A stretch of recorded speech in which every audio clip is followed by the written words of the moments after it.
All right. Greetings and salutations. Greetings and salutations to the bloodline. Mm, So, this is Salima, of course, from, Salima Ellis doing her thing again. They're trying to lead our people down that empty path once again. And I'm back again with receipts, not just me talking.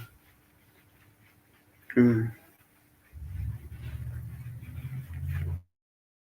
Like I said, it's a lot going on with Putin dropping this knowledge about Jesus being black, blah, blah, blah. But like I said, we don't even practice religion like they do. Their religion is harmful. Our religion is not. Should we choose to practice it, unless we practice it like these people, you know, and we want to be able to stay autonomous. We don't want to put ourselves in any of the categories that they have been claiming, and that's important. So the name of this live is Psalms 83. Psalms 83, the songs of Satan's synagogue. And a lot of people came out and was like, oh, this is what they're doing to us, the original people. No, they bended that to us. That's why Psalm 83 could not be us. You know, that didn't been happen. We're a part of the revelations now. Because now with Psalm 83, the so-called Jews and Israelites are accusing us, the AMALEKs, of being cohorts with these other nations. And we as the AMALEK have been proven time and time again as AKA Black people, as AKA African American people, that we have no allies. These people that even try to come out to be our allies, when push comes to shove, they show, how far even they can be allied to us. Because an ally doesn't mean that they're going to take the path with you. That is not what ally means. Or even friend. They can ally themselves with you, but still, even to a certain extent, they still have to have self-preservation for self.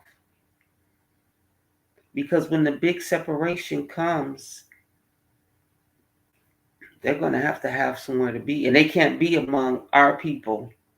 I appreciate your allyship, but y'all can't be among us. So when the Jews and the Israelites start crying about, you know, your enemies are stirred. This is them. These are the Khazars. Psalms 83 is the Khazars. They own the banks. These Ashkenazi Jews, they own the entertainment. They own mortgages. They do everything. They run the educational system. They do everything. Okay? So now that the things are falling apart, and what Putin did was basically dethrone them, he dethroned the Jews, and he dethroned the Roman Catholic Church. He just knocked that Pope right off. Because remember, the Pope was tripping right before the Black Jesus came out. First he said, Jesus ain't coming back. You remember that? I don't know if some people remember that. Google that if you want to.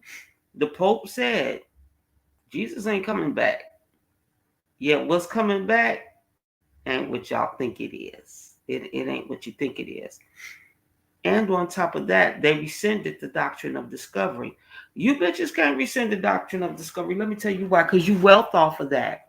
You have the wealth of my people locked up in seed vaults while you over here contaminating our lands with your wicked human seed and our great mother.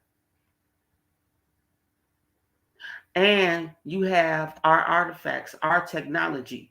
And I'm not talking about from Africans and what. No, don't lie. If you're going to start telling the truth, tell the whole truth.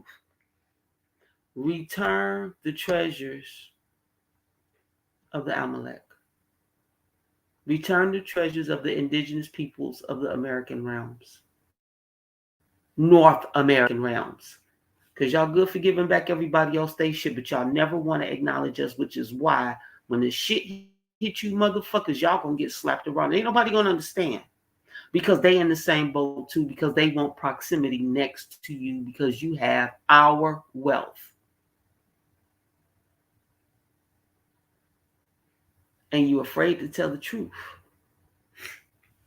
You're afraid to tell the truth about who and what you really are and what's about to happen. So you slid that black Jesus up there to keep everybody, you know, a little off kilter. So Psalms 83 is the Synagogues of Satan's songs. So I'm not going to read all of it. I'm just going to read Psalms 83, 1 through 7. O God, do not keep silent. Be not quiet, O God, be not still. See how your enemies are astir, how your foes rear their heads. With cunning they conspire against your people. They plot against those you cherish, and their God does cherish them because they've gotten away with a lot of stuff. Come, they say, let us destroy them as a nation, that the name of Israel be remembered no more. No, but that's what they God have planned for the Amalek, right? Isn't that what their God said? Come and let this be a reminder that I will permanently wipe out the name of the Amalek, because he couldn't get rid of us. He had to whitewash us. He had to censor us. He had to paper genocide us out. Yeah, let's keep going. With one mind they plot together, they form an alliance against you. The tents of Edom and the Ishmaelites, of Moab and the Hagrites, Gebal, Ammon, and Amalek. Philistia with the people of Tyre, even Assyria has joined them to lend strength to the descendants of Lot. Ain't no way we would ever lend our assistance to the descendants of Lot. Descendants. Because that's Moab and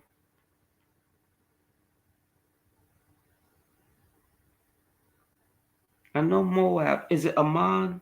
Ammon and Moabs are the descendants of Lot, and those are the children he made with his daughters. So these people are incestuous people. Yes, they are.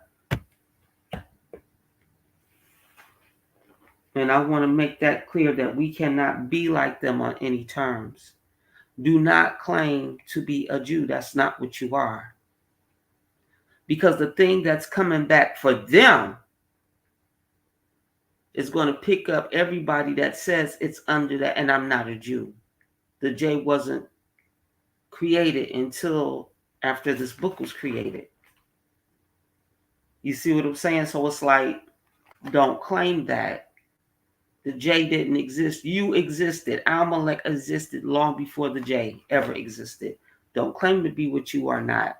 Because they make it look like they heaven with what they about to reap is so beautiful. Not for you. You understand? Not for you. So let me get to this because I do want to. Oh yeah, this is some powerful stuff. I want to make sure. So this video I'm going to introduce you to is about 20 minutes long, and they will be talking about the Amalek.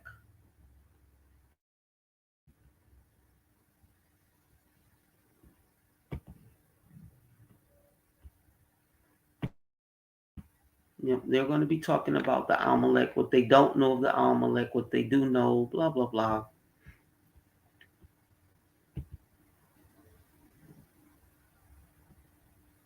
And I love these kind of videos because they are good study guide. Like I love studying with Proverbs or redirecting Proverbs. That the goddess is very wonderful, even though we don't, I don't believe what she is a believer in, but she gives great Bible studies. Great Bible studies.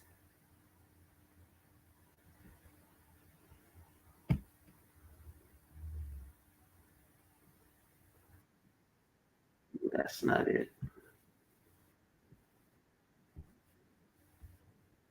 This is it. So, like I said, this video is about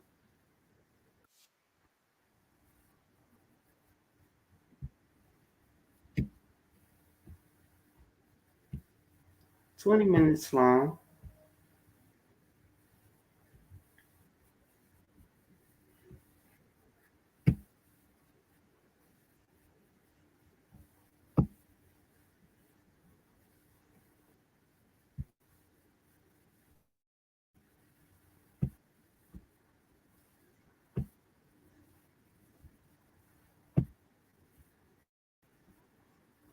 What if they didn't exist?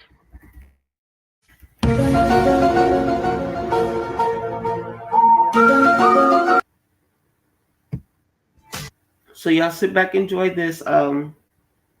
We will be answering questions as we go along with the video, so y'all can get some definitive answers.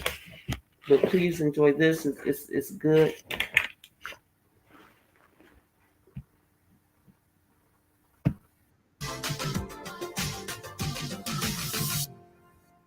Welcome to Beneath the Bible, where we're helping you dig deeper and uncover the world beneath the sacred book. Today, we're wrapping up our series on the people groups of the Bible, at least for now, with a look at the Amalekites. Now, these people show up throughout the Pentateuch and into books of Judges and Samuel. They're a constant thorn in the side of the Israelites. It seems like they're always popping up when Israel is most vulnerable. They work alongside the Ammonites, else fought against Israel. It seems like they're among Israel's fiercest enemies. But what if they didn't exist?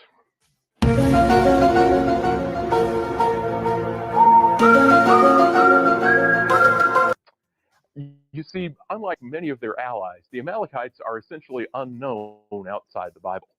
The Philistines have a clearly recognizable material culture that archaeologists have written about extensively. The Philistines also show up on Egyptian temples. The Moabites, Edomites, and Canaanites, and more are all recognized in archaeology and texts outside the Bible. But that's not the case for the Amalekites. This raises the question, were the Amalekites a real group, or are they a literary invention? Are they a foil for the Israelites used to make rhetorical and theological points? Or did they exist historically, even if we don't have much evidence of their existence? We're going to look at those questions today as we examine the Amalekites.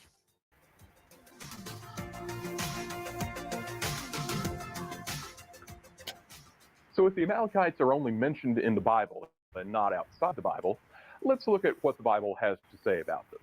Where did they come from, and what were they like? In Genesis, we're told that the Amalekites are named after Amalek, the grandson of Esau by his son Eliphaz's concubine. Now, this makes the origins of the Amalekites just like that of the Edomites, the Moabites, and the Ammonites. They were all named for an ancient ancestor connected to the family of Abraham. But to muddy the waters, we're told earlier in Genesis that a coalition of kings took the land of the Amalekites during the time of Abram, hundreds of years before Amalek's birth. There is an apparent chronological discrepancy within Genesis itself. The Amalekites are the descendants of Esau, the father of the Edomites, who was also the descendant of Abraham. Yet the Amalekites seem to be present long before their eponymous ancestor was alive. Now, this could simply be an anachronism that a later editor amended, but it may also point to a deficiency in our understanding of what the text is saying. Another passage adds another layer of confusion to the origins of the Amalekites. Okay, I'm going to stop it right there because that's when they start with the bull crap. We did not descend from Hebrew Israelites. We did not descend from Jews. What it was that Esau's son, Eliphaz, had also a concubine. He had a wife, but Esau's sons were Eliphaz. Now they're saying Eliphaz, the line of Amalek, came out of Eliphaz. They're lying. If you go to your Bible,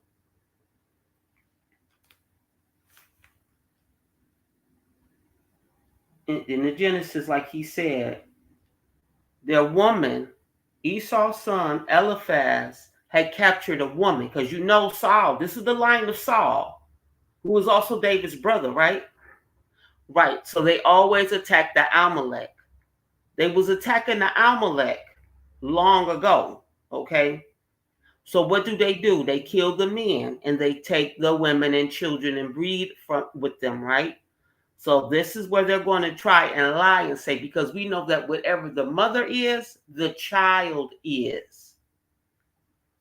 So the woman, Timna, Timna, Timna, was the concubine of Eliphaz. Now Eliphaz already has wives, it states it here. His sons are Tinman, Omar, Zepho, Gotam, and Kenaz. And it says now Tima was the concubine, not his wife. Tinma was his concubine, and she was Amalek. She was previously arrayed. That's why she's a concubine and not a wife, because they don't marry. Jews don't marry outside of their lineage until their disorder, their diseases start popping up. So then they have to that's why they took Meghan Markle in. They have to start correcting that inbreeding line. Okay. So Timma was a way for them to start correcting, because believe me, any child that Eliphaz has with Timma, he is going to breed them, him or her, with his nieces and nephews by his other brothers and sisters, so that they can start straightening out that inbreeding genetic line, because that's what they do. Okay, so Tinma was a concubine of Eliphaz, okay, Esau's son, and she bore an Amalek to Eliphaz, which means she was Amalek, not Eliphaz. Okay, let's get it straight, because this is where they're going to try to confuse you. Jews cannot bear Amalek. We are of the realm. They are not. Okay, they are not of this realm.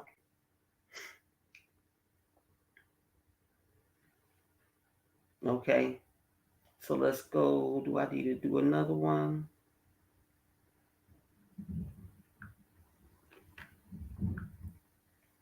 And that's what they do. They try to confuse you.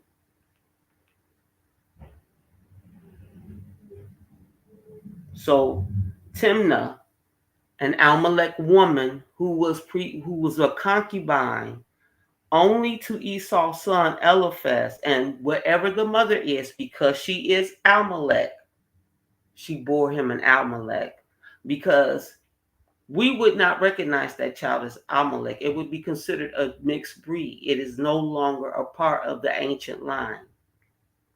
But they would see it as Amalek based on the heritage of the mother. Why? Because the mother is the inheritor of the realms that they on. See, they don't like to tell you the truth. This is how they get in through the back door on our realm. They start mating with Amalek, because they clearly state she could not be a wife. She was a concubine, which means she probably didn't even want to be with his ass, because she was Amalek, and they raided and killed our people.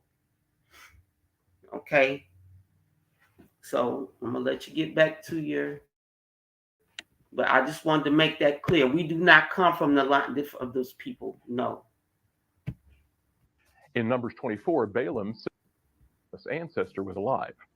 Now, this could simply be an anachronism that a later in Genesis, that a coalition of kings took the land of the Amalekites during the time of Abram, hundreds of years before Amalek's birth. There is an apparent chronological discrepancy within Genesis itself. The Amalekites are the descendants of Esau, the father of the Edomites, who was also the descendant of Abraham. Yet the Amalekites seem to be present long before their eponymous ancestor was alive. Now, this could simply be an anachronism that a later editor amended, but it may also point to a deficiency in our understanding of what the text is saying. Another passage adds another layer of confusion to the origins of the Amalekites. In Numbers 24, Balaam says that the Amalekites were first among the nations. Now, we can see that even in the Bible itself, the origins of the Amalekites are not really straightforward. So, what should we make of that? Well, some of these origin story issues may simply come down to what the Amalekites refers to. Genesis 14 is referring to the territory of the Amalekites. Genesis 36 links the Amalekites with the Edomites and the land of Edom. Now, this gives the impression that the Amalekites were connected more with a territory and a way of life than with a particular ethnic or tribal affiliation. Now, that doesn't mean there's no kinship-based identification for this group, but there seems to be a strong territorial link between the Amalekites and the marginal places mostly to the south of Judah and Israel. Their territory. Okay. The reason why we're linked more by territory than phenotype, because the realm is ours. When you go through your Bible, we often had nasty run-in with the Jews, okay? Because this is our realm. They're not supposed to be here. Genesis 1:15. I'm going to keep saying this over and over again. The land produces what we need. Everything we need to live 500 years is the land produce it. But because we've been dealing with these people, now we're doing their agriculture. See, and in order for you to practice agriculture, you have to tear up the natural realm. That's why Adam and Eve were kicked out the Garden of Eden. They were tearing up the natural realm to plant their wicked chimera seed, which is destructive. Oh yeah, this gets deep. This gets deeper, baby. In Genesis 2, they have to toil, they have to till the soil. So whenever the Jews came in our realm and they wanted to eat their food, they had to destroy our natural realm. They got rid of the dandelions. Who needs the dandelions? Everything from the bee to us. Every animal in between need the dandelion. Don't they get rid of it? Didn't they create Roundup? They've been after the dandelion for 1,000 years. Come on now. So this is why they always have problems with us, because y'all got this. What is y'all? Okay, so we're going to keep it going. Territory seems to range quite far in this area, and they were associated with a semi-nomadic way of life. For this group, but there seems to be a strong territorial link between the Amalekites and the marginal places mostly to the south of Judah and Israel. Their territory seems to range quite far in this area, and they were associated with a semi-nomadic way of life. So, if the Amalekites were the people who lived in this place, regardless of their ethnic identification, we see the children of Israel frequently encounter the Amalekites from the time of their wandering after the Exodus until the time of David. And those encounters are always marked by hostility. The first encounter between the Israelites and the Amalekites is recorded in Exodus 17, where the Amalekites apparently mount an unprovoked attack against the Israelites. Now, this is the story where, for as long as Moses held up his arms, the Israelites won, but when his arms dropped, the Amalekites were winning. Now, it's not clear why the Amalekites attacked Israel, other than for the literary and rhetorical value of the story. If we think of this story in a historical or geopolitical sense, it may be that the Amalekites were asserting territorial rights over water or pasture land as the Israelites wandered into their catchment zone. Now, whatever the reason for the attack, the story concludes with the statement that from God that he will completely blot out the name of Amalek from under heaven, and that God will be at war against the Amalekites from generation to generation. Well, that's exactly what we see in the rest of the Old Testament. In Deuteronomy, the Amalekites continue to mercilessly harass the wandering Israelites. The Israelites were warned against entering Amalekite territory during their wandering and were told to take a less direct route to the Promised Land, but they ignored the command with dire consequences.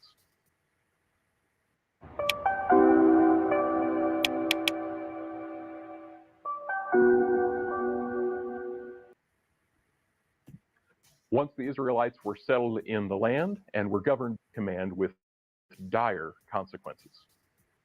Once the Israelites were settled in the land and were governed by local heroes that the Bible calls judges, we see again the Amalekites oppressing Israel. But in this period, the Amalekites' territory was not limited to the Negev, to eastern Sinai, and to the Arabah. Instead, the Amalekites appear over a wider range, and there are even hints of Amalekite enclaves within Israelite territory, although this may again be a deficiency in our reading and interpretation. We see the Amalekites allying themselves with neighboring polities like Eglon, king of Moab, to oppress Israel. The Amalekites seem to be used like mobile raiders and mercenaries of the more settled kingdoms in the area. In Judges 12, we see a minor Israelite judge who is buried in the territory of Ephraim, in the hill country of the Amalekites. We also see in a very old text, Judges 5, this curious phrase, "Some came from Ephraim, whose roots were in Amalek." This again seems to link Ephraim with the Amalekites. The story of Gideon begins with recounting how, whenever the Israelites planted their crops, the Midianites, Amalekites, and other eastern peoples invaded the country. They camped on the land and ruined the crops all the way to Gaza, and did not spare a living thing for Israel, neither sheep nor cattle.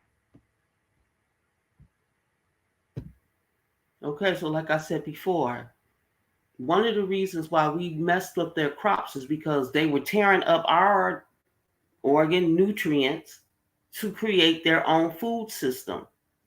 If everywhere we step on this round is food for us, is knowledge and everything, that means anytime they dig it up and they destroy it and they call it weeds, they call our foods, our natural nutrients, weeds. And they destroy our natural nutrients to plant their chimera food. We had a problem with that shit. Okay, so that was what was really going on.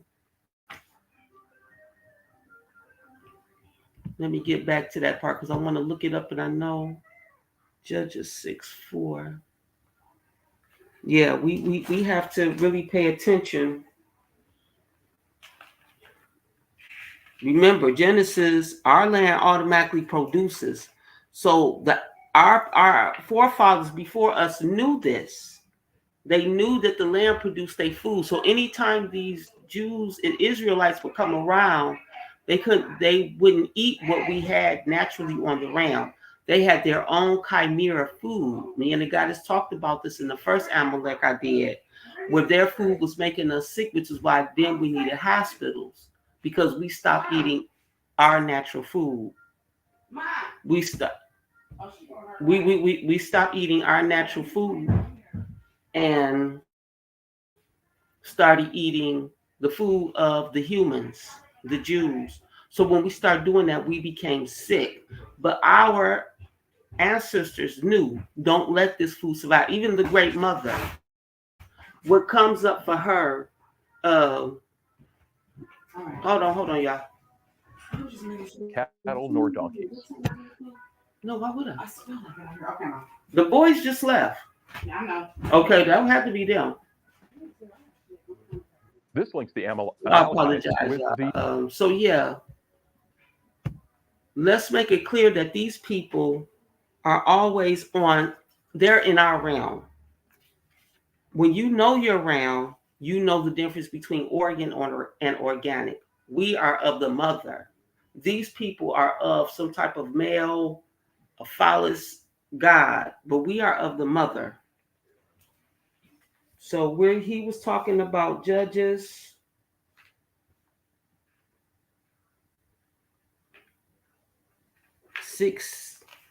6:3, chapter 6:3. Let's go there real quick before we continue, because I want to make it clear. Whenever the Israelites planted their crops, the Midianites, the Amaleks, and other eastern peoples invaded the country, which means that, like I said, these people, the Midianites, knew back in the day, and other eastern peoples, that our land came up. There was no seeding. We only created seeds because they were destroying the realm. They were destroying the natural food. So we had to find an alternative method to continue to feed ourselves, because they continue to call our food weed to this day. It's just weed. And they kill out our natural food nutrients that would have us live longer so that they can grow their chimera crops, agriculture. Okay, so that's what we have to understand. We are two very different species. We fuel our bodies with two very different types of fuel. Greetings and salutations, Goddess Medea. It is so good to have you in here. And I don't care that you don't know nothing about the Bible. I'm always willing to start it from the beginning, especially when it comes to our people. So, like I said, we are Genesis 1. We are the Amalek. The land produces our food. If we would get off our bougie horse of how we've been fed this fancy food by humans, we would understand, we would live longer, we would be more beautiful, our minds would be clear, we wouldn't have this double-mindedness going on. We would know we are the children of the mother. That's right, we are the children of the mother. In Genesis 2:15, humans have to till the soil, which means what? They have to destroy the natural realm in order to grow their food. We're going to get it. We're going to do Bible study the right way today, y'all. This is going to be a series for us. The Midianites, a semi-nomadic tribal group in the Arabah, all the way to Gaza, and did not spare a living thing for Israel, neither sheep nor cattle nor donkeys. This links the Amalekites with the Midianites, a semi-nomadic tribal group in the Arabah and south down to the Gulf of Aqaba. It seems that the Amalekites were nomadic or semi-nomadic raiders who were a constant threat to those who were settled on the margins, near the transitional zone between agricultural and nomadic space. The Amalekites were also probably a nuisance for other settled people groups, but we only have the Israelite sources that record their existence. In the period of the Judges, they appear in several regions, as a Transjordanian group, in the northern hill country, and in the Negev. They get around, and it's not entirely clear why. Do they range this far as part of their nomadic wandering? Did they cover such a wide range only as mercenaries? Are there different groups and pockets of Amalekites? The answers to those questions aren't all that clear. In the period of the monarchy, the Amalekites appear as enemies of Saul. We get around because this is our shit. This is our world. We get around on you. You're gonna get around on your own world. We are all over the realm. The only reason why we not so much now because y'all keep killing us off. Y'all murderous fuckers. So yeah, we're always where the Israeli are because we were already there. They are the invaders. Jews are the invaders of these realms. Let's get to it. Saul and David. 1 Samuel 15 records how Saul attacked into an apparent Amalekite stronghold, a place called the city of Amalek. This is a story where God commands Saul to kill all the residents and animals of the Amalekites. The Amalekites were under the so-called ban, or harem, where they were allotted for destruction. Saul fails to carry out this order of complete destruction, sparing the Amalekite king Agag and the best of their livestock. And because of this disobedience, God rejects Saul and his line as kings and shows favor to David and the Davidic line. Now, David also had his own encounters with the Amalekites, starting before he ascended to the throne of Israel. When he served as a kind of mercenary captain or vassal of the Philistines, David had the city of Ziklag as his estate or fiefdom. While he was away fighting, a group of Amalekites looted Ziklag Ziklag and took away women and wealth from the city. David found an Egyptian, a former Amalekite. They took back what David had been raiding on their asses. And Saul. They were both wicked. They was both wicked. They both ain't no good. All they were doing was trying to get back of what these demons had took from them they had no right to. That's it. When you read this book, all you read about is them raiding us. Why? Because this our shit. Amalekite slave who led him to the camp of these Amalekites, where he defeated them and recovered the wealth of the city.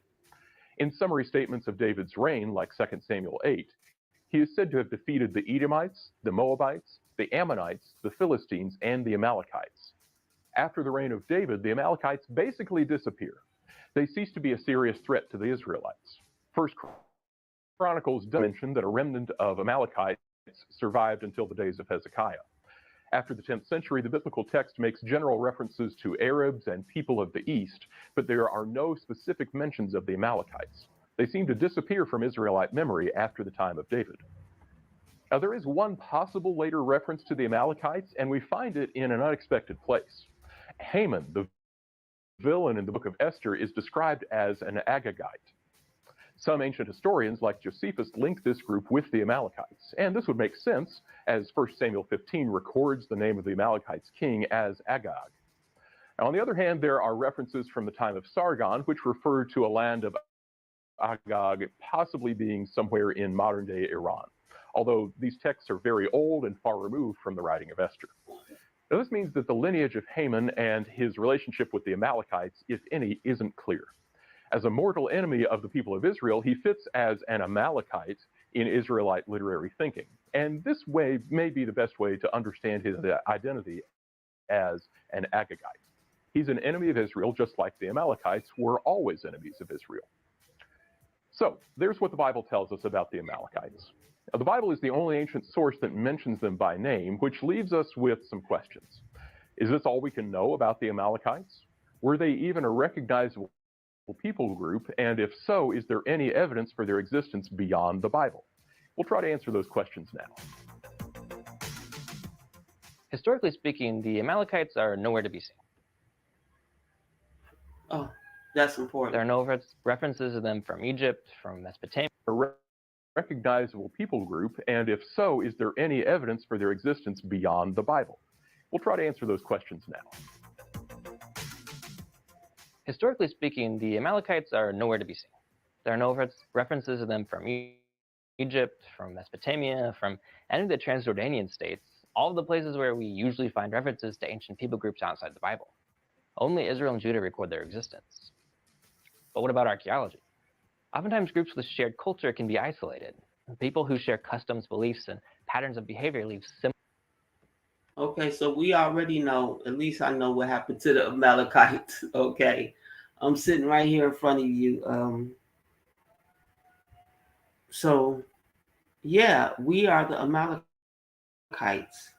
and we don't want to take on being Jews or Israelites. That is not who we are. Those people are wicked. And anytime they touch a label that you think really means us, don't touch it no more. It is officially tainted. Like they say, us being called black is tainted. Them using Israelites and Jews, it is officially over for us. We cannot touch that again. We can never touch anything again that they've put out that this is who they are, because we never want to be caught up with what they're doing. Don't be amazed by these people. So, and I didn't want this live to be too long, so I'm going to tell you, this is going to be a series of maybe 4 videos. My birthday is coming up May 19th. I want to be done with the Bible study by my birthday. And this will just be a guide for you. I will give you everybody that's doing Bible study online so that you can have a good list because I'm not always the best at Bible study. I got tunnel vision. I'm on Amalekites. I don't care about the rest of the Bible. I don't care about the rest of these people except when they gonna be gone. When they gonna leave us alone. Okay, so that is my thing. So yeah, you can go there on YouTube and they do Bible study. That's all they do. They talk about all the peoples of the Bible. They talk about, oh man, they do a good job. And what is the name of this? I'm trying to get.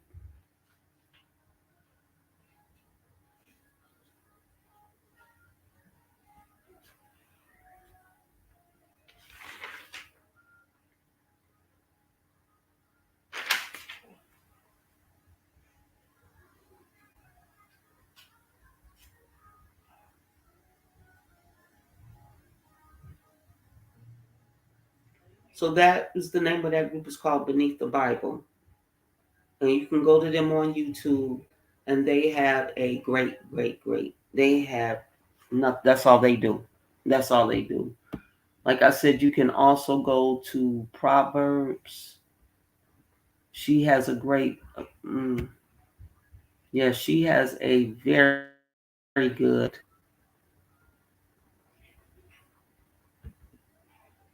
So that's why you don't know about the Amalekites. Between the United States Census changing, black, Negro, they've done everything. African American, Afro American. They changed the birth certificates on us. So that is why that's dangerous. I thought I had another video.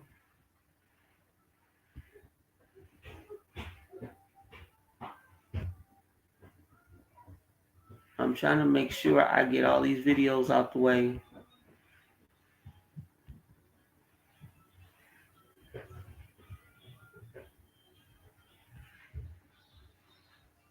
Ashkenazi ancestry, kissing cousins. Yes. This video is also 20 minutes, but I let it play.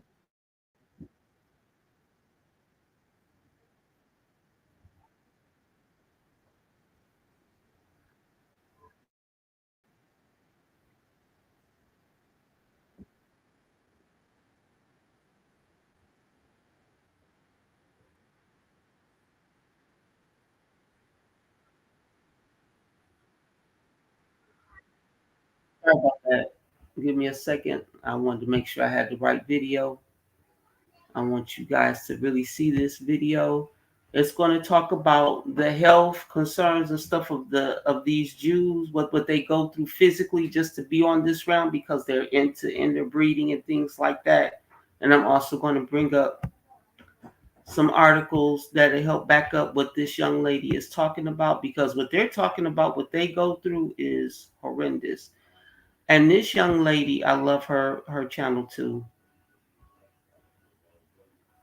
Can you see this? Yes. She's also wonderful to do a Bible study along with. Melanin Wisdom, this goddess, she's bad. Yeah. Fairly white. Ashkenazi Jews are of Eastern European descent. And there's a lot of hearsay and say about what we are actually, but we have come to America for the most part from Eastern Europe. And the funny thing is, there was a bottleneck of Jews a couple hundred years ago in Eastern Europe, and a lot of us were murdered. This is not Holocaust related. This is another murder. If you want to look up the Wikipedia page, genocide attempts at the Jews, you can have a good time with that page. It's pretty depressing. But the funny thing about this one is that there were only about like 300 Jews at one point in Europe. So as a direct result of this bottleneck, which was either in the 1300s or the 1400s, all Ashkenazi European descended Jews are at least 30th cousins. I'll say that again, at least 30th cousins. So I am related, at least partially by blood, to every Ashkenazi Jew I meet. And this is one of the reasons that we get blood tests before we get married. Also, because we have like genetic diseases and stuff because of the whole intermarrying thing. But chances are, if you find someone who came from the same village as you, you're related. Yes. So I am 100%, according to 23andMe, 100% Ashkenazi Jew. So I did have all of the Jewish screening tests when my husband and I were thinking of having children. And all of my stuff came back not as a carrier for anything, which it's like, okay, but I definitely have genetic diseases. So it's not all the diseases that they test for, but they test for a lot, like 300 or something. My husband didn't have the test because I'm not a carrier, and usually they only do it if one of us is carrier, so we could see if our child will be a carrier. So I was at the gynecologist the other day, and as I was fully laying down, she was like, "Are you an Ashkenazi Jew?" And I was like, "I don't know if this is profiling or I just like waft Jew, but yes." Then I started explaining my whole family background. She's like, "No, it's fine. You don't have to. Just wanted to let you know that breast cancer is 10 times more likely in Ashkenazi Jews." And I was like, cool. So Tay-Sachs, IBS, breast cancer, they don't call us the chosen people for nothing. Right. I forget sometimes that not everybody knows about all this stuff. So Tay-Sachs is what I'm talking about here. So I don't know a whole lot about the medical effects of Tay-Sachs. I know that there can be blindness associated with it, but basically, if both parents carry the Tay-Sachs gene, then there's a large percentage, like I think it's like a 25% chance that a child can be sick with Tay-Sachs, which can have a variety of different effects on them as they grow up. I don't know what all of them are, but it's something that Jews worry about a lot because a lot of us are carriers. I am a carrier. One of my parents is and the other one isn't. So I'm not affected by Tay-Sachs, but I do carry the gene. Everybody has heard of Tay-Sachs disease, which is the original disease for which screening became available in the early 1970s. The first testing was done by an enzyme assay, and that was very much a grassroots activity in the Jewish community where thousands turned out to be screened. And since that time, the number of babies born with Tay-Sachs disease in the Jewish community has decreased by 90%. It was a very effective campaign. It still is a well-known disease, and pretty much everybody of Jewish descent knows that they should be screened, and so do their doctors. The problem with Tay-Sachs is that it is not just a Jewish disease. It occurs in other communities, and with intermarriage, that is becoming more of an issue because some places screen only with DNA testing, and the DNA testing has mutations or gene alterations that are geared to the Jewish community and not the community in general, not the general population. So if someone who is not Jewish is screened without the enzyme, you could miss that person as being a carrier. And one of the things we're undertaking in our department here right now is a research study in the Irish community, because we have seen a number of babies born with Tay-Sachs disease to Irish families in Philadelphia, and we want to establish the carrier rate for Tay-Sachs in the Irish and then provide guidelines for screening the Irish population. It also occurs in the French Canadians and Cajun populations. So my feeling is that ultimately Tay-Sachs, while it is considered a Jewish genetic disease, really should be one where the population is screened with the enzyme test, which is not a difficult test and not a very expensive test. So that is the most well-known of the Jewish genetic diseases. But Gaucher disease is the most common Jewish genetic disease, with a carrier rate of 1 in 15. And that disease, it's important to know about because there are potential treatments for that disease.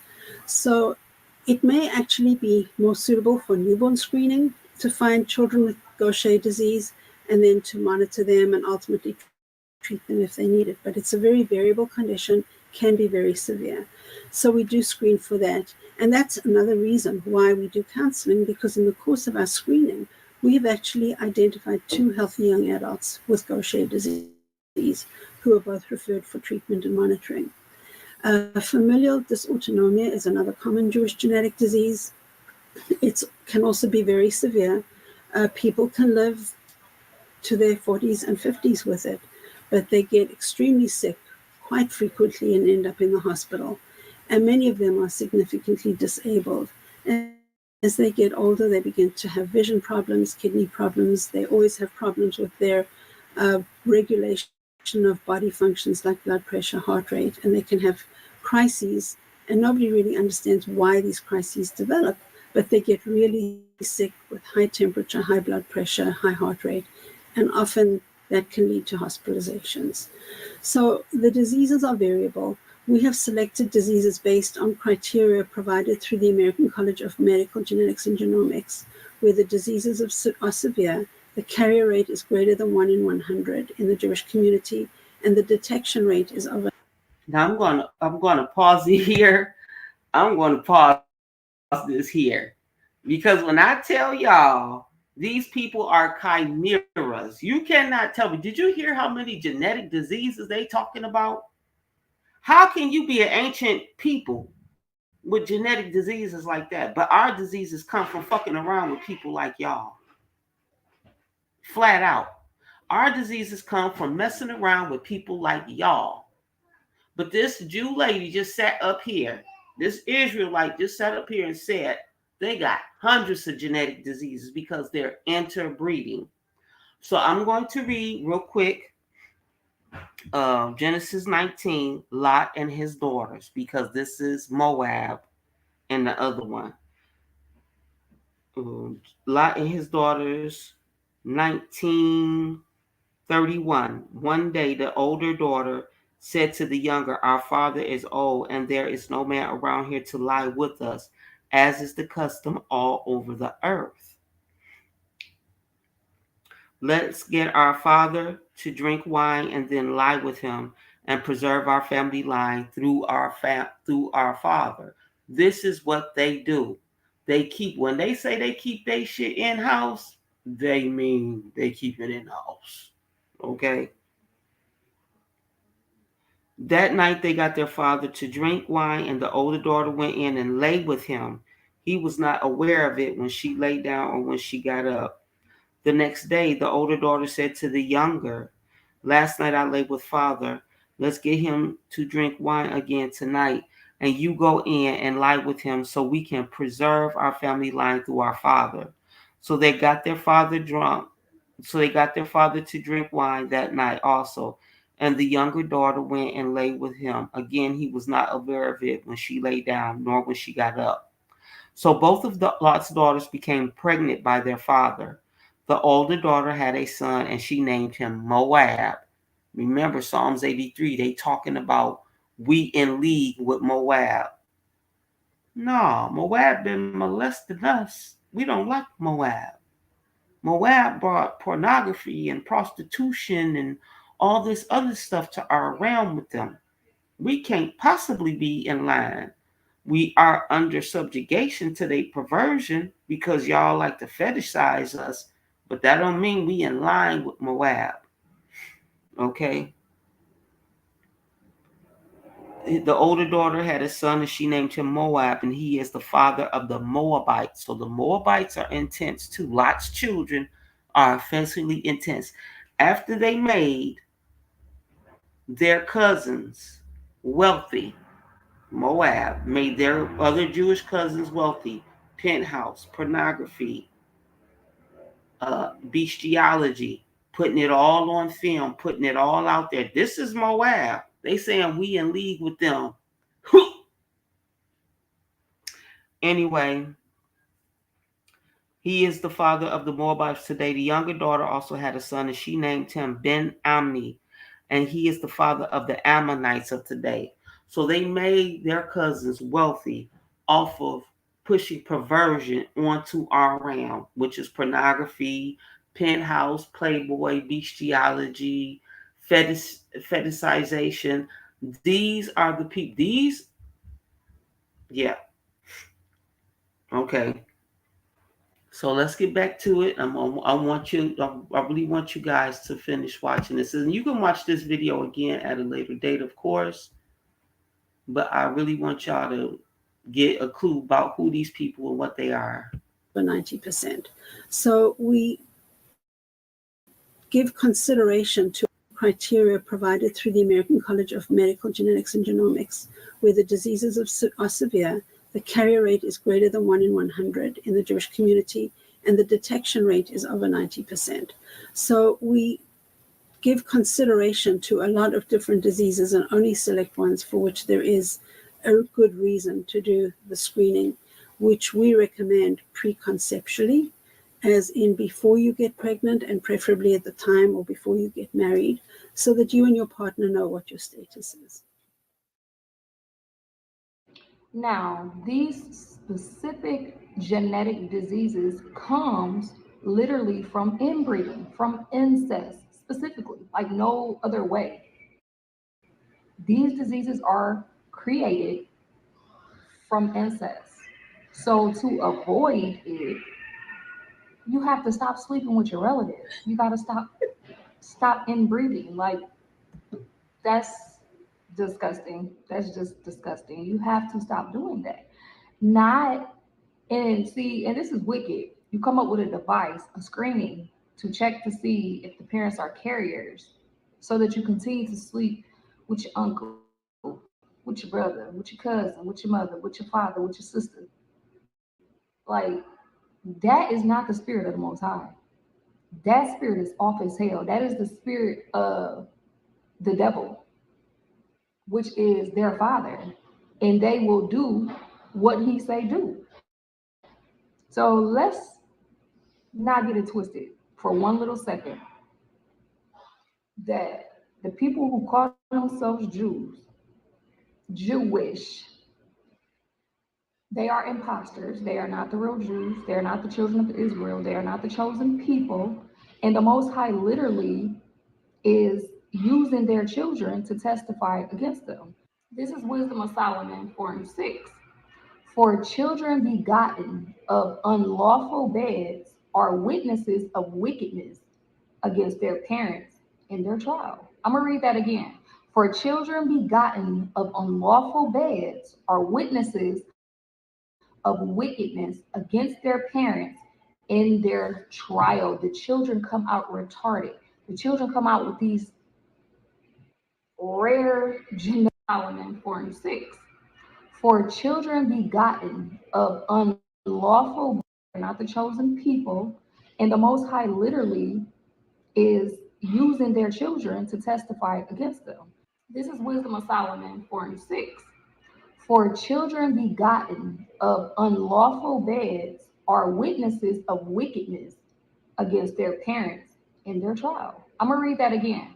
For children begotten of unlawful beds are witnesses of wickedness against their parents in their trial. The children come out retarded. The children come out with these rare genetic diseases that nobody else can catch. The children come out testifying against their parents, what their parents have done. And that's what you see in the Ashkenazi community, is testifying against them. So the Most High, he's putting this curse and these plagues amongst them because of what they're doing, and because how they have lied, how they have stolen the true Jews, the true Israelites, the children of Israel, our identity, pushing Christianity and Islam amongst the Most High chosen people. The Most High, he's getting them back. He's getting them back because a lot of them can't have children. And when they do have children, their children they don't live long because of the genetic diseases that they have, that they carry. They don't live long lives. That inbreeding is a totally against the Most High. It's an abomination. So there's no way around it. So the Most High, he's showing his power amongst the earth in these people when he chastised them, he cursed them for doing these wicked and abominable things, these wicked acts. And when I get tested before I have children, they will tell me, you're a carrier. Is your spouse a carrier? My husband will get tested. He will not be a carrier. And so we'll be able to have biological children without that particular fear. There are a lot of other genetic diseases that Jews tend to carry at times. People often talk about how our stomachs just do not work. Digestively, we're fucked. There's also a predilection for autism. Like, we have a larger percentage of autistic kids in our communities, autistic adults in our communities. And we have also like a pretty high percentage of people who have drug and alcohol addictions, a pretty high percentage of people who have different mental conditions, particularly depression and anxiety. And that comes from generational trauma. And I mean, also just even like regular trauma, like, because growing up as a Jew in the world is not dissimilar in some places to growing up as what you might imagine a marginalized person to be. Like, everybody often thinks that Jews are privileged, but it is so often that Jews experience trauma as children, as adults throughout their lives. And particularly if you look at the people who fled Europe and even Holocaust survivors' children, they often have serious mental problems as a result of the trauma their parents experienced. So it's very similar to how other marginalized communities, like the Black American community, see generational trauma passed down. So that's something to think about. But in particular, this I was talking about Tay-Sachs, which is fairly common among European descended Jews, Ashkenazi Jews, and in some other populations where there has been a significant amount of inbreeding. We have great hair, but we do have some genetic diseases. So if you want to Google it, Tay-Sachs, Taysach, Tay-Sachs. Okay, so we definitely have to talk about this. Inbreeding is an abomination. That is against the Most High Yahweh. That is an abomination. As the children of Israel, the real Jews, the real Israelites, are forbidden to do this. That is a big cut against the Ashkenazis who call themselves Jews and are not, but are the synagogues of Satan. That is a big cut because how do you keep all these feast days? Y'all say y'all follow Torah, but totally disregard in the Bible where it says, don't sleep with your father, don't sleep with your mother, don't sleep with your sister or your brother, don't sleep with your closest kinmen or relative. I mean, how do you look over that? Well, we know how you look over it because y'all are not actually the Jews. They are not actually the Jews. So they don't really keep the Torah. They don't really follow the commandments. They're pretending to do these things. This is abomination in the sight of the Most High. And then there's punishments for this.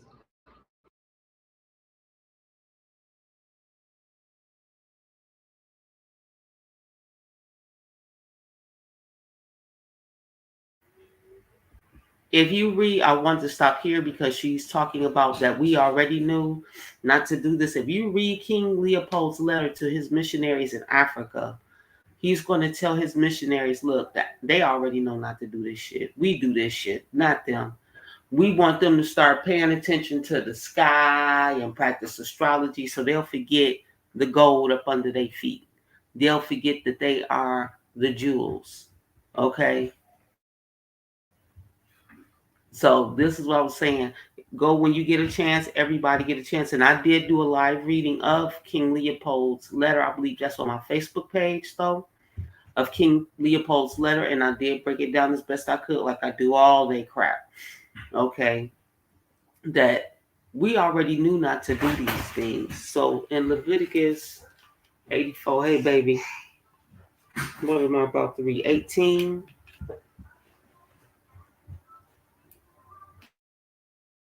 So it says unlawful sexual relations. If you go to Leviticus 18 and just basically 8 through, what did I have? 22. Do not have, relations with your mother's daughter. It might be your half sister. Do not have relations with your father's daughter. Half brothers and sisters shouldn't sleep together. Cousins, I don't care. First cousins should not sleep together. Second cousin, we don't do that. That's why blacks become traumatized, aka black people, the indigenous people of the realm, the AMALEKs. Like you've read the news when we find out about incest in our families, there's an awful reaction. Like we've read the news where fathers flat out kill the kids or the mother killed the kids. Like we kill the kids or we kill people in our family that we find out, which is often why we stay the abuse stay quiet, because within the Amalek culture, because y'all keep saying we don't got culture, read the fucking news. We kill motherfuckers like that. It's on the news. Fathers taking their sons right out, killing them in front of their mothers, killing the kids, or killing anybody that they go in the court and kill people that kill Amaleks. That's our culture. We kill child abusers. That's why children often don't speak up if the abuser is a family member and they love that family member, because children still, it's not our fault that we're being abused. It's not our fault that the people we love are taking advantage of the love that we have for them to abuse us. You understand? But AMALEK kill child abusers. We kill inbreeders. We just do. Look at the news. It's out there for you to look at. We don't play that shit. That's why we ain't these people. So I'm gonna get back to it and let you get on. But let's just get it out the precepts. Incest is an abomination. And let's see what the Bible says about it. Leviticus 18:6-11. You must never have sexual relations with a close relative, for I am the Lord. Do not violate your father by having sexual relations with your mother. She is your mother. You must not have sexual relationships with her. Leviticus 18:8-10.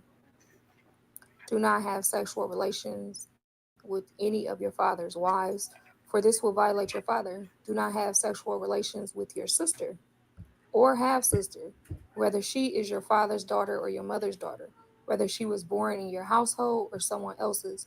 Do not have sexual relations with your granddaughter, whether she is your son's daughter or your daughter's daughter, for this will violate yourself. Leviticus 18:11. Do not have relations with your stepsister, the daughter of any of your father's wives, for she is your sister. Do not have sexual relations with your father's sister, for she is your father's close relative. Do not have sexual relations with your mother's sister, for she is your mother's close relative. Do not violate your uncle, your father's brother, by having sexual relations with his wife, for she is your aunt, and so on and so forth. The Bible does not condone incest, and that's just proof that even more solid proof, even though we know that them that call themselves Jews, the fake Jews over in Israel, are not the real Jews because they condone inbreeding. This is how they started with 350 people, and they inbred amongst those people. So I'm gonna pause it right there because I want to read this part of. I'm in my Webster's dictionary. It's two words I want to do right now. The first word is incest. It is Latin incestum. It is a noun. Incestus, impure. These people are impure. Be aware, okay? Latin castus, more at cast. So there are a certain cast of people, and what they've come into our realm to cast us, but really, this is a sick cast of people. So they practice incest, which is why they have all these genetic diseases. Incest, sexual intercourse between persons so closely related that they are forbidden by law to marry. And I'm going to say natural law because obviously they man-written law allows this shit. Man's law, human man's law allows this shit. Natural law does not. So that's why they never put natural in front of law, because natural law does not have to be spoken. You ain't gonna do that shit here. Okay? So incest, sexual intercourse between persons so closely related that they are forbidden by law to marry. Also, the statutory crime of such a relationship. So really, all Jews are lawbreakers. They should all be in jail. You see what I'm saying? So it's like when we get to the wordplay with these people and then they try to take away your right to free speech, this is why. Because they don't want you reiterating to ourselves, do not follow these people. They are not the breakers of natural law. So let's get back into the video because this is getting deeper and we got more to go. So we know most definitely those can't be God's chosen people because just the things that they're doing.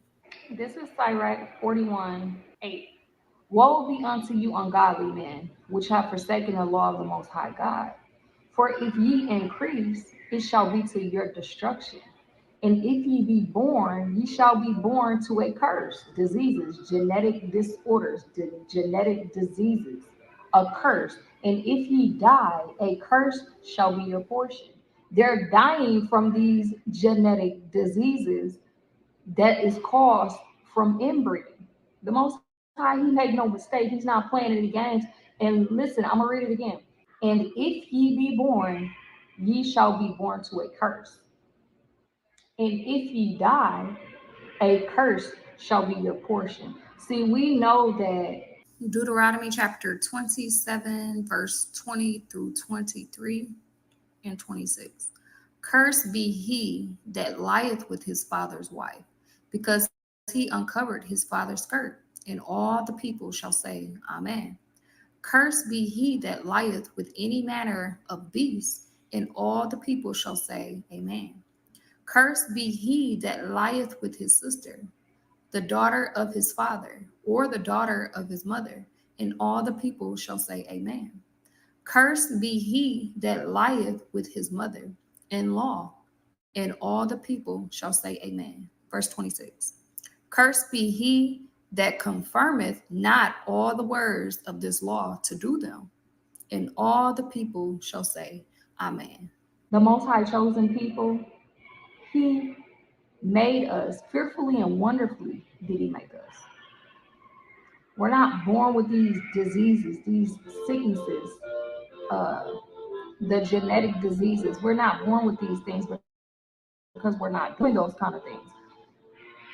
But we just have to open our eyes and look. If you pay attention, you do the research, you take that time to gain knowledge. Sirach 5 and 15, it says, be not ignorant in a small thing, or in a small matter or a great matter. We should be well rounded in knowledge in just about everything.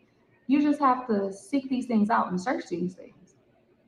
So, although they stole our identity, and although they've been calling themselves the Jews, and they're really not the Jews, they're paying for it. They're paying for it right now on earth.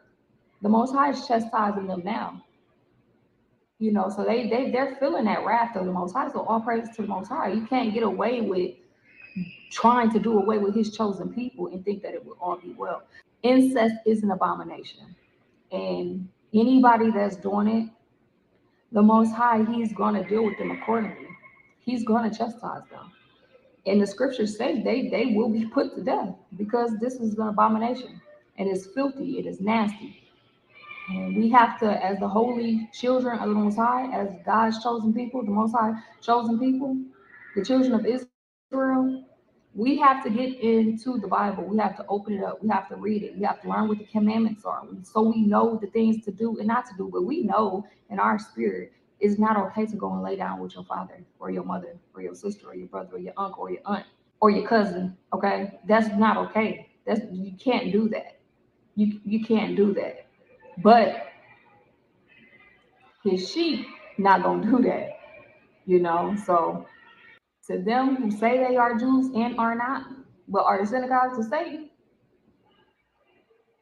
the Most High is wrapping this thing up. Their reproduction is down. They started their ancestry started with 350 people, and they bred it to 10 million plus people on the earth.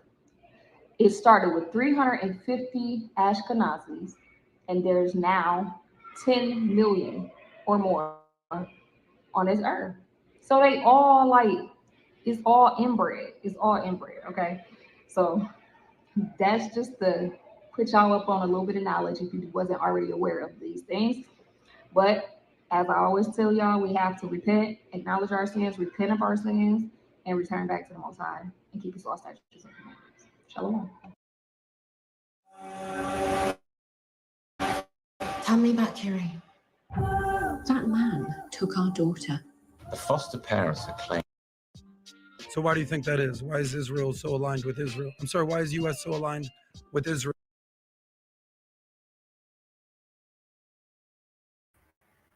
That is one of my favorite videos because we can align it.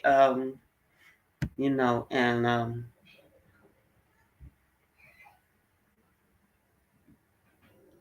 so I'm going to align her Bible study, Melanin Wisdom, the goddess that was just on, with an article from 2017. Okay, this is an article from 2017. I'm gonna read this. I don't know how to pull it up. Well, maybe I could, but we'll see. So we can follow along.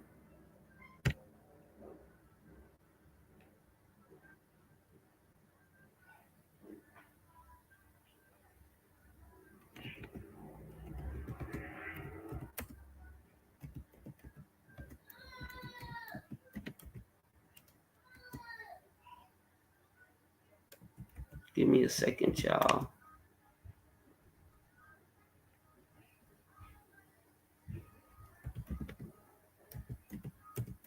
I'm tippy finger typing.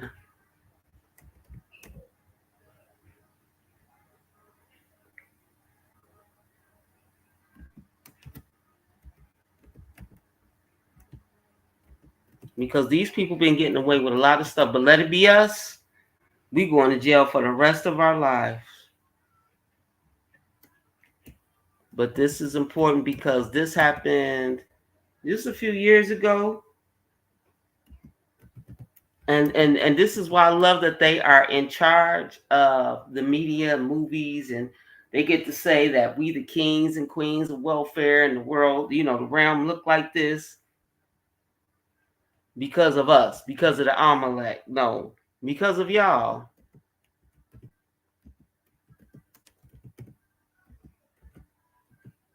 Let's see if it'll do it now.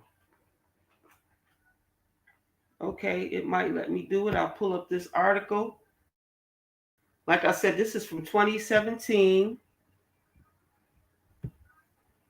but it backs up the video that we just played and the definitions about incest.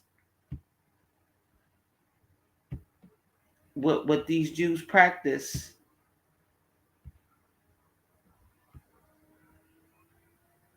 in our realm. We don't want this going on over here no more. So her so cool. We gonna read this. Hopefully let me read it. Okay, yeah. So let's hope y'all can see it over there because I'm gonna go into it. Raids in New Jersey town target ultra-Orthodox Jews accused of what? Welfare fraud. What is going on here? Now, is this article fake or real? The Orthodox Jewish community of Lakewood, New Jersey has grown dramatically since 1990. It has grown. Look at all them beautiful kids. See that? Now listen to the article. Reporting from Lakewood, New Jersey, it was a spectacle in this sleepy New Jersey town. It was a spectacle nobody in this sleepy New Jersey town would forget. Early one Monday morning, police and FBI agents in bulletproof vests bounded up the steps of suburban townhouses and split levels, threatening to break down the doors, hauling out in handcuffs husbands and wives in the distinctive clothing of ultra-Orthodox Jews.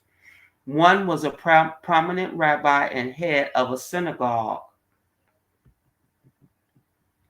It was the dramatic kickoff of a series of well-publicized raids that since late June have netted 26 suspects on charges of stealing $2 million in government benefits. Prosecutors say that the suspects understated their income to get free health care, food stamps, rental subsidies, and other benefits. See, this has been going on for a while. All of those arrested, 13 men and 13 women, were ultra-Orthodox Jews. The charges have tapped into a well of festering hostility toward an insular and eccentric group. So when they are crying out, talking about, oh, look at these people pinching their tents. No, y'all are liars and thieves. And y'all can get away with what other people of the realm can't get away with. And when you get called out for it, all of a sudden we against you. But y'all the ones doing this to you, doing this to yourself. Okay, let's keep going. Once a backwater at the edge of New Jersey's Pine Barrens, Lakewood is now home to one of the largest concentrations of ultra Orthodox Jews outside of Israel. They are a fast growing population with a high birth rate.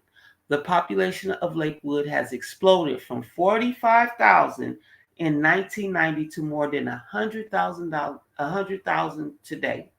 Many of the newcomers are from large families priced out of Brooklyn by gentrification. I find that hard to believe since they are the gentrifiers. At first glance, little sets Lakewood apart from any number of other suburban communities on the fringe of the New York metropolitan area, but the differences are there. Signs are commonly in Hebrew and Yiddish. The ShopRite has closed and was replaced by Glatt Gourmet, a kosher supermarket. New subdivisions have Jewish themed street names like Hadassah Lane. So y'all were priced out of New York, but y'all still making new subdivisions and creating y'all own streets, right? So it's like these people are wild when they talk about, oh, we're being. So when I see people talk about, oh, we're being oppressed, no, the hell, y'all not. Please stop talking like that to us. It's kind of, it's insulting, especially when they try to compare what they go through to us. That's like a slap in the. I had to hold my face when she said, "Well, you could compare what we go through being marginalized like black people. Black people don't come and burn down what y'all create, but y'all come and burn down what we create so we can get away from y'all." Like the Amish, these strictly observant Jews are instantly recognizable by their modest dress, the women in long skirts and wigs that cover their hair, and the men with yarmulks or black fedoras and tzitzits, the strings hanging out of their shirt that remind them of their religious obligations. Instead of buggies, though, they mostly drive SUVs or minivans to fit a large brood of children. Around New York, there are a handful of similar towns that are dominated by ultra Orthodox Jews, but only in Lakewood have the federal and state authorities laid down the gauntlet so definitely. And why did they lay down the gauntlet? Many young families are heavily dependent on the government's benefits. Couples marry and bear children young, usually in their 20s, while the fathers are full-time students in religious schools, the mothers working part-time and doing office work. With five or more children, many of them with special needs, a result attributed to women having multiple births until late in life, and genetic disorders in a relatively closed population. Okay, so they have genetic disorders that only are seen in their closed population. Families cannot survive without government assistance, especially to buy health insurance. But let us say we can't survive without this shit. Look how they treating us with the immigrants coming in. And this is why I say I'm about to do Bible study, but I'm about to go so deep up they ass with the biggest thing that I could find and light it all up because I'm tired of them lying and then making us the scapegoats. They stole over 2 million. That's just before they got busted and what they were willing to admit to. In Lakewood, 65,000 people, more than half the town's population, are on Medicaid. How y'all on Medicaid? But most of y'all live above the poverty level. But we can't even get it unless we in the hospital dying. The government health program for low-income families, according to state data. Lakewood has more children with two parents receiving government benefits than any other municipality in New Jersey. Fuck that. They got more, Jews get more government assistance with two parents than anybody on this realm where the United States government is. They get it, not us. They gonna say we do, but we don't, because we ain't got all of these genetic anomalies going on. We got some stuff going on, but it's mainly to our ignorance and our own refusal to return to the organ food and stop eating this organic shit they producing. So let's keep going. According to state data, Lakewood has more children with two parents receiving government benefits than any other municipality in New Jersey, including large, chronically depressed cities such as Newark and Camden. A report by the Asbury Park Press found that Lakewood had received 14% of the money from a $34 million state fund for catastrophic illnesses in children. How many of us have seen, who even knew that there was a catastrophic state fund for children? Do you think we get it? No. Despite having only 2% of the state's children, they got 14% of 34 million, and they only got 2% of the state's children. It is also found that the town had 29 times more grant recipients than any other town. So when I say that even they word the grants in a way that makes sure that we can't get in, I meant that. They get the grants, we jump it. That's what I said. Ain't no grant for me with the way I talk and what I'm producing. And I refuse to lie. I have to be my authentic self. I'm tired of you niggas telling us to lie to get in on the system. Why? Be right. Pay your fucking teachers.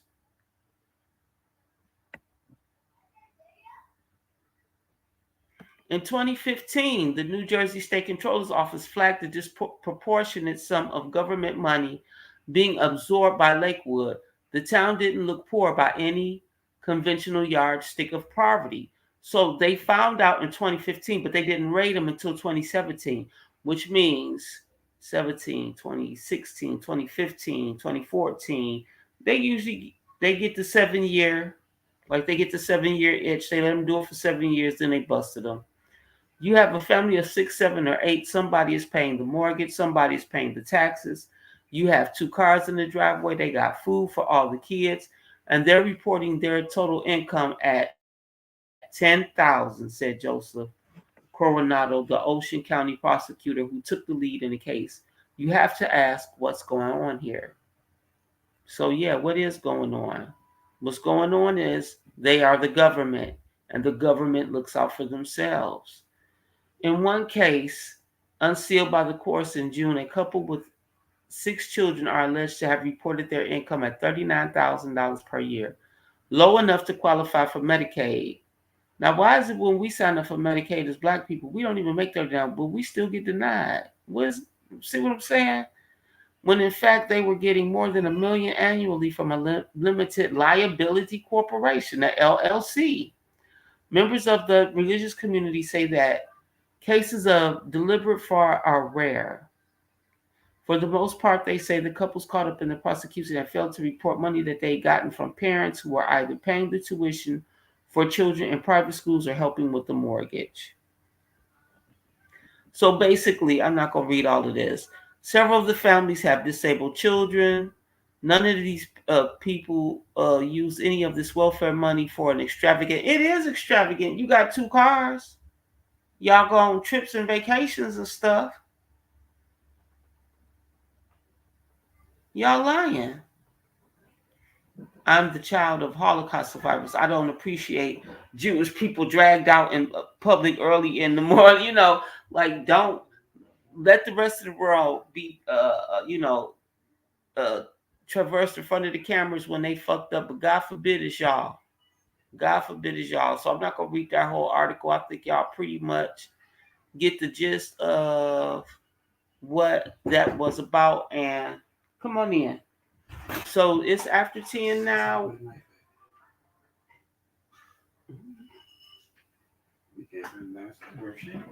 Okay. So I didn't want to drag this out because this is like I said, my birthday is May 19th.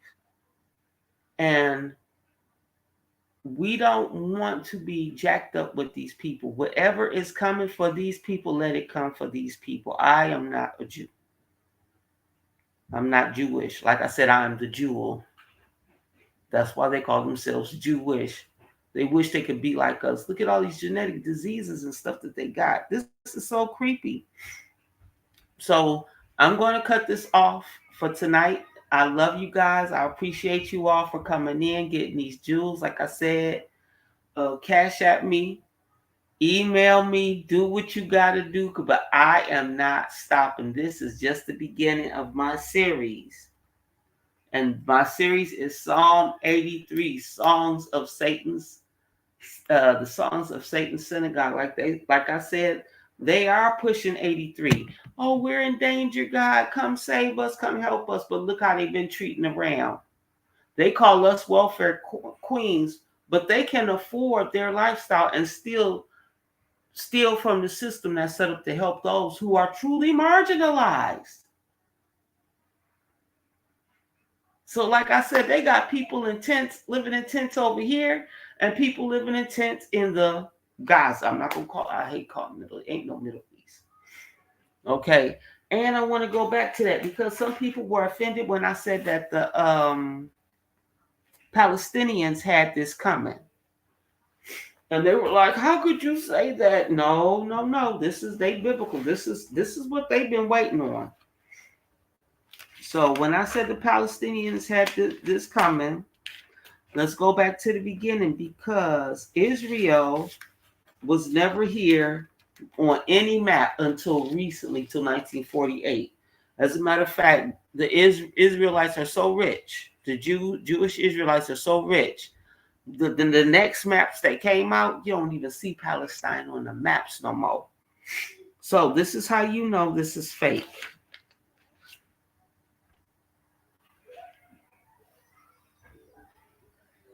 In the early wars of the 1900s to from the late 1800s to the early 1900s, Palestine wiped out the original AMALEK. That's what I say. Get the film. There's film. Go on YouTube, Instagram. You got teachers out here teaching. I ain't the only one. Go to them. Go to them.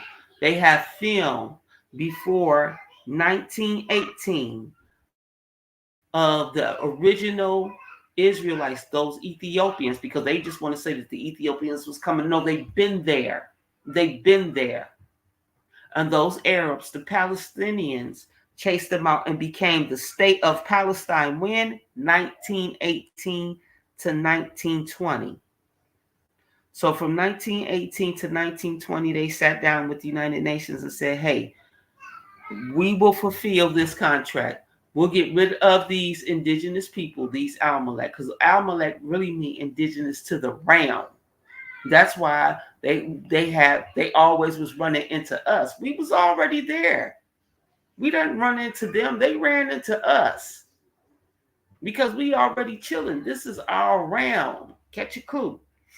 Okay. So between 1918 and 1920 was the last few years where they wiped out as many as they could. They did the genocide on the Ethiopian Israelites. And they became an established state with the UN in 1920. See, when I said these contracts is real, y'all living in open air penal colonies. So they wanted to colonize that area because there's something there that they wanted to mine, because that's what the fuck they do. They mine our realm.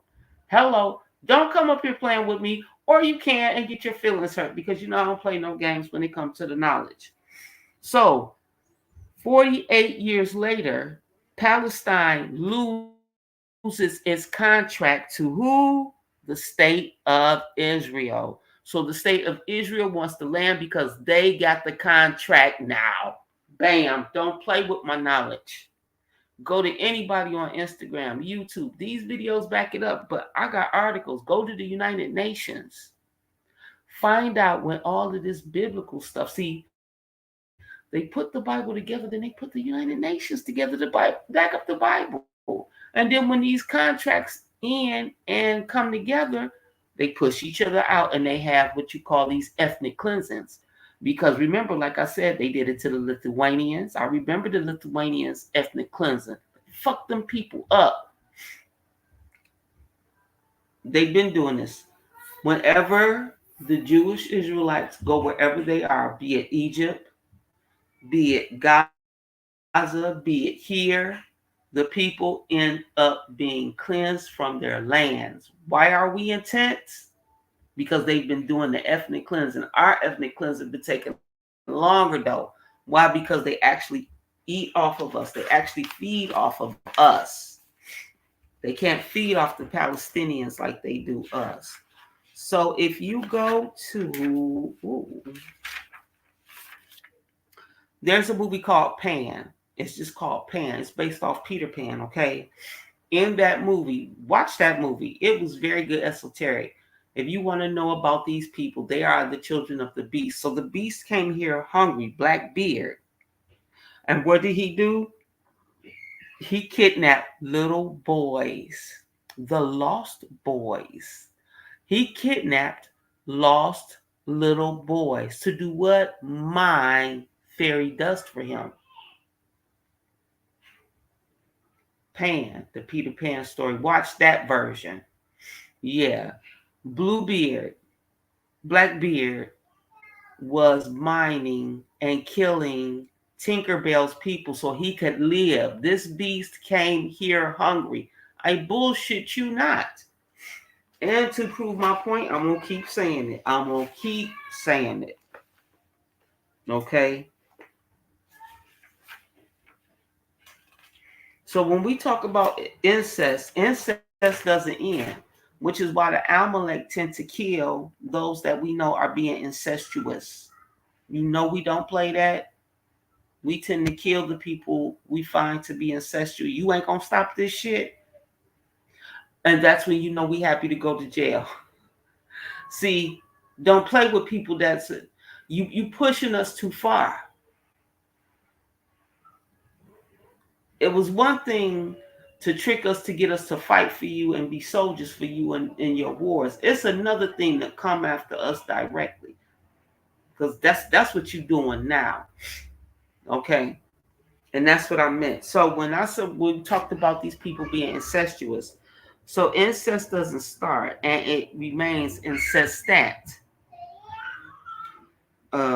Late Latin, incestans, cessans, to delay, unceasing, continuous, intermittent, continuing or following without interruption. So these Jews, these lines of Jewish Israelites have been incested. That's why they're so ill. I just read an article that backs up the video of the goddess who has a great Bible study about these beings, and they telling you it ain't just her talking about them. You saw Jewish to people up there themselves telling you about what they go through because they know they are incestuous people. And you keep trying to claim that ancestral birthright. And I know it becomes from the cognitive dissonance of being forced to be Christians and practice any religion at all. Okay. So right with the see, this is why I love Bible study. So when you can connect biblical scripture to what's happening today. See, that's why I don't like scripture that's fairyland. Let's lock it in to what these people are really doing and saying today. Let's protect ourselves, okay? So I said that the beast came here hungry, and I'm going to keep saying that. Watch Plan with Blackbeard or Bluebeard, whichever one it is, that's eating Tinkerbell and making the Lost Boys dig. See, Peter Pan wanted to get off from him because he was kidnapping them. He gave him he gave him a contract. See, he sent out these beings and gave them contracts. You come with me, you'll eat, you won't be hungry, you won't have to live like this.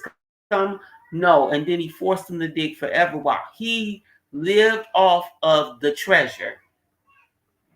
That's deep, baby. Pan was very esoteric. Pan was very. See, a lot of people want to find gory, disgusting. I can't stand too many gory movies. But Pan, very. We are the fairies. We are the nymphs. That's why the men are nymphomaniacs, because they crazy over us. Don't get it twisted. We are not maniacs. They are, because they nymphos. They love the nymphs. They love the fairies. Get it together. Okay, so in Revelations, let's go back, because I'm gonna keep this beast came here hungry. Revelations 12. I'm not going to read the whole thing. 12:10. For the accuser of our brothers, who accuses them before our God day and night, has been hurled down. He wasn't hurled down here. The war was supposed to prevent him from coming here, because they had no right here. See, let's be aware. The war was that they were never supposed to be here. Because heaven isn't real. Heaven is their creation. That's for them. We can never go to heaven. Even as an AMALEK, we can't go to their heaven. Read John. Let me see. So he wasn't hurled out of heaven. No. The war was, he was supposed to bring his ass here, because they knew what kind of havoc he was going to cause, because he was already beat up, dying, starving, hungry, and we the food. So the war was that he wanted something he had no right to. Satan wanted something they had no right to, which is us, the jewels of this realm. Okay? So, and he shrank from death, which means he can die. And he bought his contract of death with him here to our realm. And we accepted the death contract through the Jesus contract. Get off of that. That's why I say, boy, y'all don't know. I got another study group coming up. And Mama Medea did not use all her time. You get your first hour free. I'm just going to send you the link. And it's going to be about alchemy. True alchemy.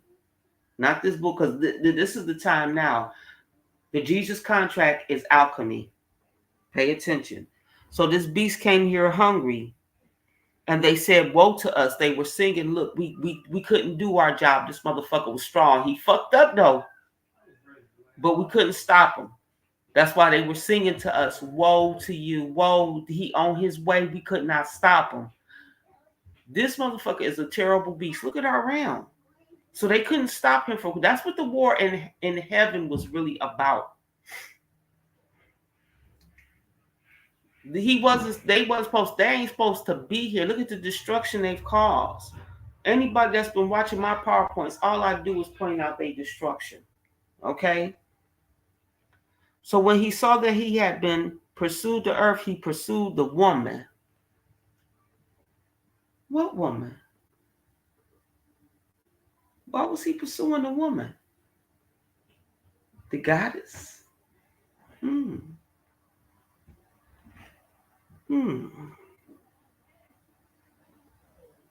gave birth to a male child. That's important, but I'm not going to go into that yet. Then when the serpent knew that he couldn't get her, then the serpent spewed water like a river to overtake the woman and sweep her away with the torrent. But the earth helped the woman by opening its mouth and swallowing the river that the dragon had spewed out of its mouth. And the dragon was enraged at the woman and went off to make war against the rest of her offspring. Adam and Eve, ain't us. He had to make soldiers. He was by himself. Well, the few he had with him. That's why when they came and started snatching the women, they had to teach them what? Alchemy. What was they teaching them? Alchemy, wizardry, witchcraft, because we're source. So we're the only sorcerers on this realm. Get that straight. We are source. So we're the only sorcerers on this realm. I don't care how many phalluses they dress up in a dress with a pointy hat. We are source. We are the only sorcerers on this realm. Y'all can kiss it. That's why y'all practice wizardry and witchcraft, which is not to control thyself, but to control others. Source controls self. That's why we sorcery. Source controls self. I am source. I control myself. Wizards and witches bend people and bend objects to their will. I don't have to bend nobody to my will. I'm part of source. Everything, it flows to me. I am source. I am magnetic. You see what I'm saying? So there is a difference between us. When we're all alike, no the fuck we ain't. This video should prove to you, no the fuck we ain't. Okay? Yeah. So he went to make war against the woman, the goddess, and her children. We are not reading correctly. We are reading based on the people who want to control us through monotheism, religion, and patriarchy. The goddesses is here now. The goddesses is here. Fuck y'all with that bull crap. So this is just part one of a series. Like I said, I'm going to do more. I don't want to go past the 2-hour mark, but I had to get that out there. I had to get these videos out here. You do not understand, y'all playing with it. So this is my new saying for anybody who goes vote this year after all of the knowledge that's out here. Did you have a good time voting for your new Lord and Savior, Satan? Because if you don't know the Jews run this shit by now, you will always be a cuckoo. And when did you go vote today? No, I don't like Satan like that. You know, I'm going to tell you can keep the vote for your God, your God and Savior, Satan, because that's what they doing. Like I said, David, the Supreme Court is their new belligerent force against us. They have David and Saul are now the Supreme Court that they're going to use to jail us for them mortgaging us out of our structures, for mortgaging off of our lands. So now they're going to throw us in jail for the crimes that they commit against us and for the crimes that they commit against the realm. So yeah, this was just the beginning. I'm going to go deeper into the AMALEK, of course, as always, because this is just topical. This is just topical. But yeah, we be on the Israelites' heads because everything y'all touch, y'all, in order for them to survive here, they have to destroy the natural realm. See, let the realm produce. I don't have to till and dig. I go out, I pick it. It's right there. I'm healthier and feel better when I have dandelion tea and dandelion greens in my salad or in my stir fry. So when they're planting their chimera seeds, which deplete our ram, our great mother, and then they pull up our food and stuff and say that it's just weeds, it's just trash to be thrown into a compost. Y'all better realign y'all tongues with the natural realm, because the natural realm food don't taste like this goody stuff that's got y'all in the hospitals on diabetics and dialysis and heart failures and all this other shit. Human food is diabetes. Human food staples is diabetes, dialysis, heart failure, breast cancer, is AIDS, autoimmune deficiency. Because if you have cancer, you have AIDS. Stop saying it's just a sexually transmitted disease. We all know better. If you of any type of intellectual mind, you know AIDS is an autoimmune disease. If you have cancer, if you have heart failure, if you got a UT, you have autoimmune deficiency. That means something within your body, whether it's from here to your toes, is autoimmune deficiency. It has nothing to do with just having sex. And no, we're taking in topical things. We're putting things, perfumes, lotions. We're putting food. We're putting their shit on us, in us. We got to stop that. So gratitude for everybody that came in today. I know that this was a lot to take in, but it is powerful. We need these Bible studies. You need to know who you are. Yes, the Bible has been turned into crap, but that is what we're here for, because it's ours. It is the original word turned into their bullshit. But we're going to decipher it so that you can know the truth and be on your path of totality, your path of being your whole you. This is another chapter for me in my book of Selima, the book of Selima. This is me doing my part on the realm, because I said I want to know, and that I would share my knowledge. This is me sharing the knowledge. So it's almost 2 hours. Peace and love. Gratitude to everybody that came in. Like I said, Goddess Medea, when I get a chance, as soon as I'm ready to start the next one, which would be probably right before my birthday, because that bad boy gonna be cold, baby. I'm taking alchemy to a whole new level. They have not taught us about alchemy this way because they don't want you to know. They don't want you to know how cold you are. So yes, I will be doing a part two. This was just part one, and like I said, they let the Jews cry out. This is the songs of Satan's synagogues. This is all they doing. Y'all have a good night. Y'all study, and I'll probably see you probably in a week. Probably in a week, I'll have more put together for you so we can continue this Bible study, because Bible study is no joke. It's a lot of page flipping and stuff. And I didn't want to put together a PowerPoint because then I tend to even lose my train of thought. I want my thoughts to be fresh when I discover something and I come up here, because I'm not just teaching, I'm learning. Somebody's going to come up here and say, yo, Selima, such and such and such and such. And I will chime in and be like, yes, you're right. I have no problem with that. I love my chat. I love the students, because guess what? I've always said my students are also my what? My teachers. So bring it on. Peace and love. Good evening to you all. Enjoy this new realm, this new millennium, this new forever summer, because I want the new forever summer. I don't want to ever see another winter.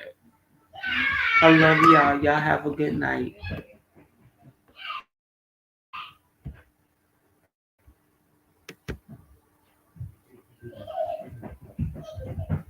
I don't know if it's even gonna let me go out now.